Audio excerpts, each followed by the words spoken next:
सांब श्री कृष्ण और देवी जाम्बवती के पुत्र थे। उनकी कथा अनेक रहस्यों और घटनाओं से भरी हुई है। आइए उनकी जीवन गाथा को विस्तार से जानते हैं। सांब का जन्म द्वारका में हुआ था। उनकी माता जाम्बवती, जो भगवान राम के भक्त जाम्बान की पुत्री थीं, श्री कृष्ण की पत्नियों में से एक थीं। सांब अपने अन्य भाइयों की अपेक्षा अधिक तेजस्वी और बलशाली थे।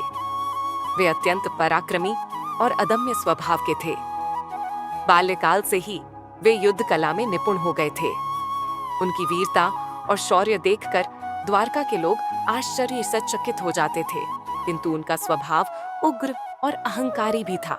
उनके इस स्वभाव के कारण वे कई बार विपत्तियों में भी फंस गए। एक बार सांब और उनके कुछ साथी यदुवंशी कुमारों ने ऋषियों के साथ उपहास करने का निश्चय किया। उन्होंने सांब को स्त्री का वेश पहनाकर ऋषियों के पास भेजा और उनसे पूछा कि यह स्त्री गर्भवती है, इसे पुत्र होगा या पुत्री। ऋषि तुरंत समझ गए कि यह छल है। उन्होंने क्रोध में आकर सांब और यदुवंशी युवकों को श्राप दे दिया। जिस बालक का तुम उपहास कर रहे हो, वह तुम्हारे कुल के विनाश का कारण बनेगा। उनके श्राप के प्रभाव से सांब के पेट से एक मूसल उत्पन्न हुआ। जब यह बात श्री कृष्ण को पता चली तो उन्होंने इसे चूर्ण कर समुद्र में फेंकने की आज्ञा दी, किंतु नियति अटल थी। उसी मूसल के तंतु बाद में यदुवंश के संहार का कारण बने। सांब का विवाह कौरव राजकुमार दुर्योधन की पुत्री लक्ष्मणा से हुआ था, किंतु यह विवाह सामान्य रीति से नहीं हुआ। जब सांब ने लक्ष्मणा को स्वयंवर में चुना तो कौरवों ने उनका विरोध किया। दुर्योधन और अन्य कौरवों ने उन्हें बंदी बना लिया।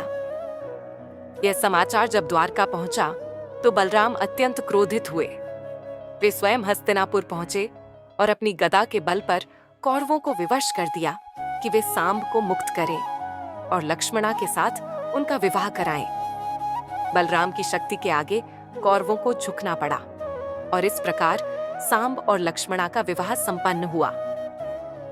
जब यदुवंशी कुमारों ने ऋषियों का उपहास किया था, तब मिले श्राप का परिणाम कुछ वर्षों बाद सामने आया।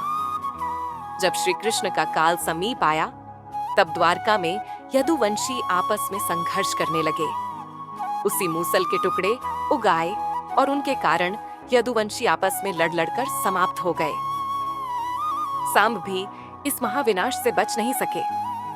उन्होंने भी युद्ध में अपने ही बंधुओं के हाथों मृत्यु को प्राप्त किया। इस प्रकार श्री कृष्ण के प्रिय पुत्र सांब का जीवन भी नियति के कठोर चक्र में आकर समाप्त हो गया। सांब की कथा का एक और महत्वपूर्ण पक्ष सूर्य उपासना से जुड़ा हुआ है। कहा जाता है कि एक समय उन्हें कोढ़ रोग हो गया था। इस रोग से मुक्ति पाने के लिए उन्होंने सूर्यदेव की कठोर तपस्या की। उनकी तपस्या से प्रसन्न होकर सूर्यदेव ने उन्हें आरोग्य प्रदान किया। इसी कारण सांब को सूर्योपासक भी कहा जाता है। कुछ मान्यताओं के अनुसार उन्होंने सूर्यदेव के सम्मान में सांब सूर्य मंदिर की स्थापना की थी, जो आज उड़ीसा में स्थित कोणार्क सूर्य मंदिर से जुड़ा माना जाता है। सांब का जीवन वीरता, अहंकार, तपस्या और नियति के कठोर नियमों का मिश्रण था। वे यदुवंश के एक महत्वपूर्ण पात्र थे, जिनका जीवन श्री कृष्ण के वंश की महागाथा से अविच्छिन्न रूप से जुड़ा हुआ है।